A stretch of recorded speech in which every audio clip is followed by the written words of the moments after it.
পাকিস্তান ছিল আমেরিকা ও চায়নার connection bridge. Pakistan, China, America এই তিনটি দেশে ছিল বাংলাদেশ নির্মাণের সবচেয়ে বড় বাধা। জিওপলিটিক্স ও ডিপ্লোমেসি এগুলো কখনোই সহজ সরল পথে চলে না, এর পিছনে থাকে দীর্ঘ কূটনৈতিক চাল। আর বাংলাদেশ ভূখণ্ড নিয়ে যা শুরু হয়েছিল দ্বিতীয় বিশ্বযুদ্ধের পরপরই।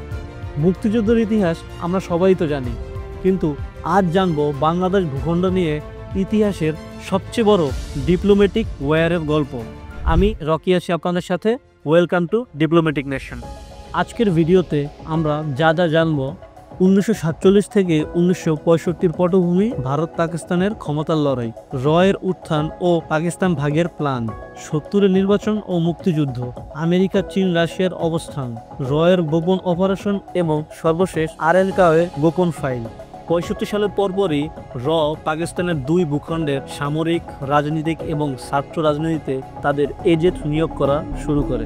অনেকের মতে এদের প্রধান কাজ ছিল দুই ভূখণ্ডে বিভিন্ন উত্তেজনা তৈরিতে ইন্ধন সৃষ্টি করা।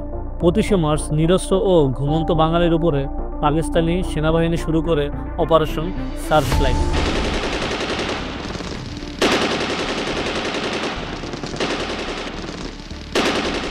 তখন ঢাকায় মার্কিন কনসুলেট আর্চার ব্লাক এ নিয়ে প্রতিবাদ করেন, কিন্তু ওয়াশিংটন তা সম্পূর্ণ এড়িয়ে যায়, যা ইতিহাসে ব্লাক টেলিগ্রাম নামে পরিচিত।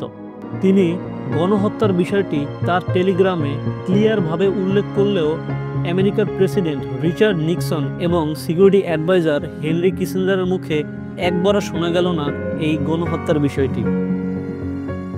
প্রেসিডেন্ট রিচার্ড নিক্সন এবং হেনরি কিসিঞ্জার তারা পাকিস্তানকে সমর্থন করতেছিল, কারণ পাকিস্তান ছিল আমেরিকা ও চায়নার connection bridge. Pakistan, China, America এই তিনটি দেশে ছিল বাংলাদেশ নির্মাণের সবচেয়ে বড় বাধা, কিন্তু এই বাধা সামাল দিতে সাহায্য করেছিলেন ইন্দিরা গান্ধী।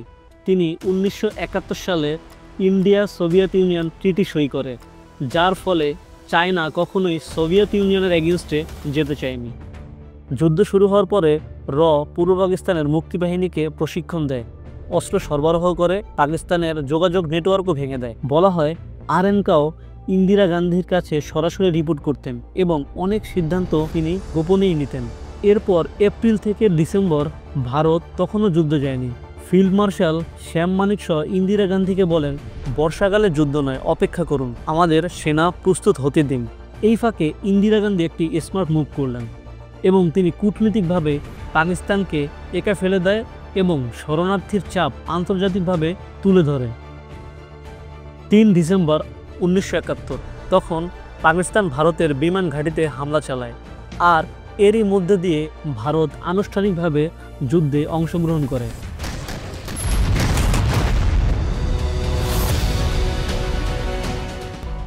শ্যাম মানিক শাহর বানানো মিত্র বাহিনী মাত্র 13 দিনের মধ্যে যুদ্ধ শেষ করে। 16 ডিসেম্বর জেনারেল নিয়াজি আত্মসমর্পণ করেন এবং এরই মধ্য থেকে তৈরি হয় স্বাধীন বাংলাদেশে।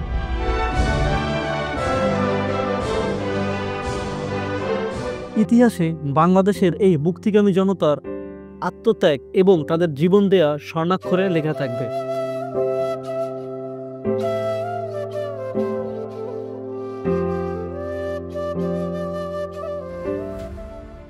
1971 সালের যুদ্ধ শুধুই একটি মুক্তিযুদ্ধ ছিল না, এটি ছিল একটি বৈশ্বিক দাবার কোড, যেখানে CIA, KGB, Richard Nixon, Henry Kissinger, Shyam Manik Shah সবাই ছিলেন যার যার চাল খেলতে ব্যস্ত।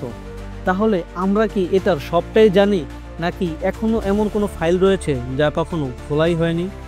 এখানে খুব একটি ইন্টারেস্টিং বিষয় রয়েছে। রয়ের প্রতিষ্ঠাতা এবং তৎকালীন চিফ আরেনকাও মৃত্যুবরণ করেন 2002 সালে।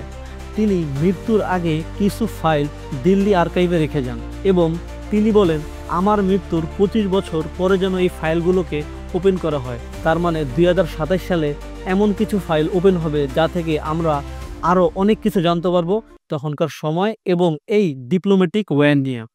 এরকম ডিপ্লোম্যাটিক ভিডিও এবং জিওপলিটিক্যাল ভিডিও দেখতে যুক্ত থাকুন আমাদের ডিপ্লোম্যাটিক নেশনের সাথে। আজকের ভিডিও সম্পর্কে আপনার কি মতামত কমেন্টে জানাতে অবশ্যই ভুলবেন না এবং সাবস্ক্রাইব করুন ডিপ্লোম্যাটিক নেশন।